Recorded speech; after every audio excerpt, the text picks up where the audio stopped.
اب یہ رپورٹ ہوا ہے، ہو سکتا ہے کہ یہ بات تحریک انصاف اپنائے، ہو سکتا ہے یہ عمران خان نے کہی ہو یا کسی ان کے لیڈر نے کہی ہو، لیکن یہ مجھے پسند آئی ہے کہ ہم 9 مئی والے نہیں، ہم 8 فروری والے ہیں، اور یہی سارا بیانیہ ہے اور یہی منصوبہ سازوں کی شکست ہے اس بیانیے میں، کیونکہ وہ تحریک انصاف کو بار بار ایک دہشت گرد جماعت قرار دینے کی کوشش کرتے ہیں۔ اب میں آپ کو بشرا بی بی کا بیان پہلے بتاتا ہوں، لیکن اس بیان کے نیچے بہت گہری بات ہے۔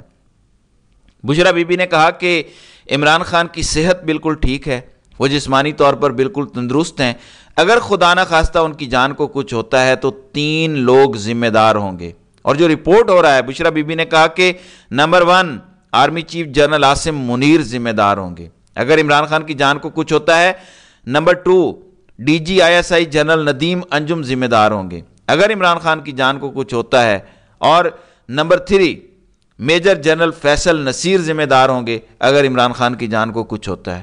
یہ 3 نام انہوں نے لیے ہیں ایسے وقت میں جب وہ قید میں ہیں، انہی کے رحم و کرم پر ہیں۔ پھر ساتھ انہوں نے بتایا کہ مجھے شہد کھانے کی عادت ہے، میرے شہد میں کچھ ملایا گیا اور جب میں نے کھایا تو میری طبیعت شدید خراب ہو گئی۔ انہوں نے یہ پہلی بار ایکسپلین کیا ہے کہ یہ کھانے میں نہیں بلکہ شہد میں کچھ ملایا گیا تھا۔ اب آپ کہیں گے کہ اس میں اندر کھانے کیا بات ہے؟ میں تھوڑا سا آپ کو چند دن پیچھے لے جانا چاہتا ہوں۔ مراد سعید نے ایک ٹویٹ کی تھی اور کہا تھا کہ میں اب بولنے پر مجبور ہو گیا ہوں کہ ان لوگوں نے نومبر سے پہلے عمران خان کو جان سے مارنے کا حتمی فیصلہ کر لیا ہے۔ مراد سعید کو کوئی خواب آیا ہے؟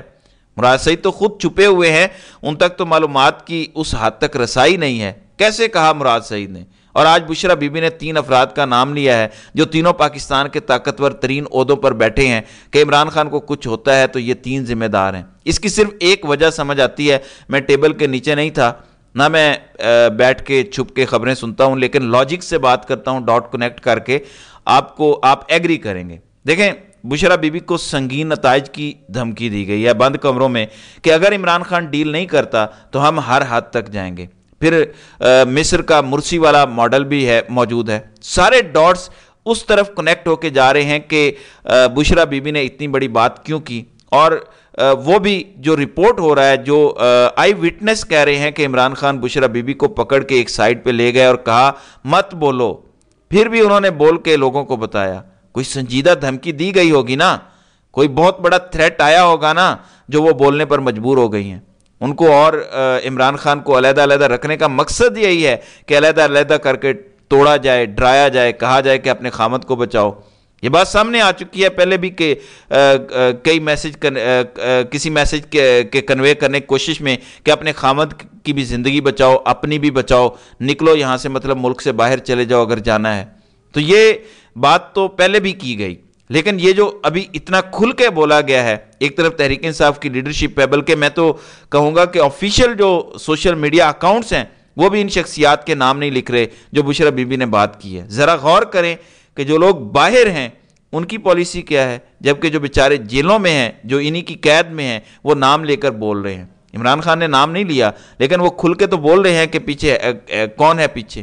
عمران خان تو واضح کہتے ہیں کہ جو سامنے ہیں ان کی کوئی اوقات نہیں ہے، ان کی کوئی حیثیت نہیں ہے جو یہ کام کر رہے ہیں۔ تو عمران خان تو بول رہے ہیں، بشرا بی بی بھی نام لے رہی ہیں، لیکن جو لوگ باہر ہیں ان کے پر جل رہے ہیں۔ نام لینا تو دور کی بات، وہ اب کہنا شروع ہو گئے ہیں کہ سب کچھ مریم نواز کروا رہی ہے، سب کچھ محسن نقوی نے کروا دیا تھا۔ فرق کیا پڑا؟ بشرا بی بی یہ کہہ سکتی تھی کہ ہمیں خطرہ ہے، شہباز شریف اور محسن نقوی عمران خان کی جان نہ لے لیں، وہ ذمہ دار ہوں گے۔ نہیں کہا انہوں نے 3 افراد کے جو نام لیے ہیں وہ تینوں آفیشلی سیاستدان نہیں ہیں۔ ویسے تو پاکستان کی جو سب سے بڑی سیاسی منظم جماعت ہے اس کے وہ رکن ہیں، لیکن آفیشلی سیاستدان تو نہیں ہیں۔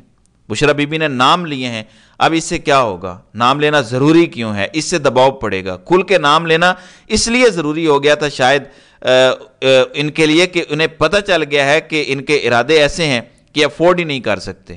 فار ایگزامپل تحریک انصاف کے لیے عاطف خان جو امریکہ میں کافی ملاقاتیں کرتے ہیں، پچھلے دنوں جو کانگریشنل ہیئرنگ ہوئی ہے اس میں بھی ان کا کردار تھا۔